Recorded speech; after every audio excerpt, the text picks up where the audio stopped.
My name is Karen Ayolo. I'm the president of the International Student Club. My name is Catherine Wensky.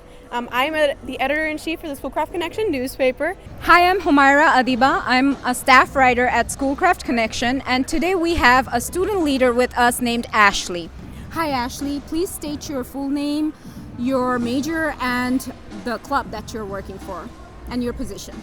Hi, I'm Ashley Zhu. I am the president of the Asian Students Association.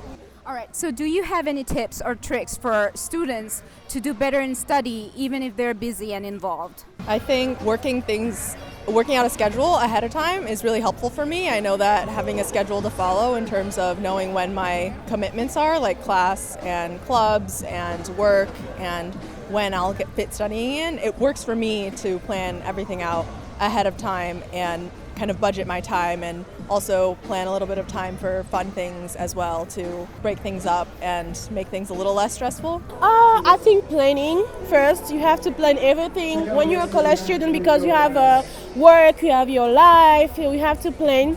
Be ahead of stuff, avoid procrastination.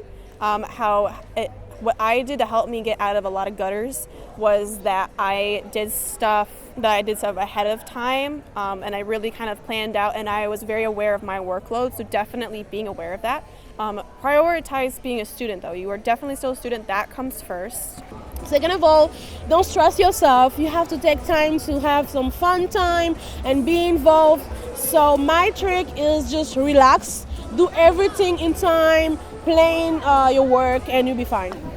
But would you suggest them to join clubs anyway? Oh, 100%. 100%. It is so much fun. That's how I got so involved, was that I saw a flyer about business club, and I'm like, you know what, I'm kind of interested in business. It was not my major. So that's how I started joining, and that's how I got so involved on campus. Everyone is extremely nice. Mm-hmm. I absolutely adore it, and especially with Schoolcraft, because it's a smaller campus, it's a lot easier to get to know everybody. Right. And so it feels super, super communal.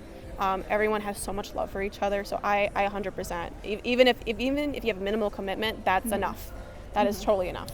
So do you follow any reward program for yourself when you're doing assignments or homework? I don't have a work program. I kind of have a structure where, so going back to that like procrastination stuff, I avoid it, and so I'm very aware of my brain and when I need to call it quits. And so I like structure-wise, I make sure that I do everything by 9. And like 9 is my cutoff. To be productive in my workloads and my study, that I prioritize my own self-care, which I know is kind of off of topic of what you asked me. No, that's very relevant. But I very much like 9 a.m. or 9 p.m. I'm not looking at my phone, I'm not answering any emails. Like that is my time, just so I'm able to perform 100% the next day. So that's kind of what helps. Like I prioritize that over any kind of system of homework, because I'm also first and then comes student. But I always try to stay ahead of my assignments, even if it's a day beforehand, especially I'm currently in a pre-calculus class, and so I make sure that I watch the video. Like once I come home, even if I'm dead, it's legit just watching a video and taking notes, and that's doable for me. So I'm able to, like once I get home, before like I eat a little bit, and I'll do that, and then I can relax the whole rest of the night. So I don't like to wait until the morning of, because I find that stresses me out so much more, and I think it stresses out a lot of other students. So like kind of being proactive helps me. Like that's kind of the program that I follow, is just trying to get ahead of stuff. Right now, I don't have a direct reward system, but I just try to work in some things that I find rewarding throughout the week. So I don't necessarily finish assignments and then reward myself, but sometimes I'll go spend time with some friends or go to a park that I like and spend time that way. Yes. Again, it's a lot of that. Is your free time your reward? Yes. I was gonna say my free time. TMI. I love showers. I love showers. Especially when I was TMI.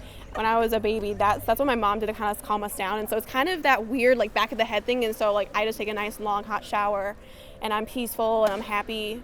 I personally love working out, and so that's kind of not necessarily a reward, but that's very therapeutic for me. Vegging out on a little extra dinner sometimes if I accomplish something well, but I kind of really just sit there and just kind of soak it in for a little bit, and I'm like, I did this, I accomplished this, and then I move on to the next thing. That's That's pretty awesome. much it. I'm done with my homework earlier in the week. I, take the weekend to watch movie, go out, go to the restaurant. It's good, it's challenging, and I challenge myself like that. That's cool. I think that those are good rewards. Do you follow any ritual when you're studying? Lighting a candle or like anything? Sometimes I listen to music, but I don't really have any study rituals. Usually a habit that I do is not studying at home because I think I can't really focus at home. So I go to coffee shops, I go to the library, I stay on campus, I go where there aren't that many people, and I try to study because if I go somewhere that is either at home or on campus where there are a lot of people, then people get distracting and sometimes people come up and talk to you, whereas I think when I'm studying I would rather just focus on studying and then keep socializing as a separate activity. And how about exams? Do you take extra steps to prepare yourself for exams? I study my exams every day during the semester. So the few days before the exam, I'm not really going hard into it because when you go hard before the exam, you fail. So my trick is study every day a little bit, and then before your exam, just study a little bit. Don't stress and relax. Thank you so much, Karen. You're welcome. All right, cool. Now, last question. Do you have any suggestion for student leader who are doing clubs and activities and studies? Any suggestion for them? I would suggest to be sure that, reassess the reasons why you're leading your club and whether it's something that you can handle. And same goes for all of your commitments, like the classes that you picked or the job that you picked, the number of hours that you're working per week. I think that evaluating your long-term goals and lining up your current commitments with that is really important. So if you don't think you can handle something, like if managing your club is going to sacrifice you doing well in your studies, then I think that's not worth it in the long run. But if it's something that you really love and care about, then you can do it and maybe take fewer classes or just balance your schedule in a way that feels doable to you. Thank you, Ashley.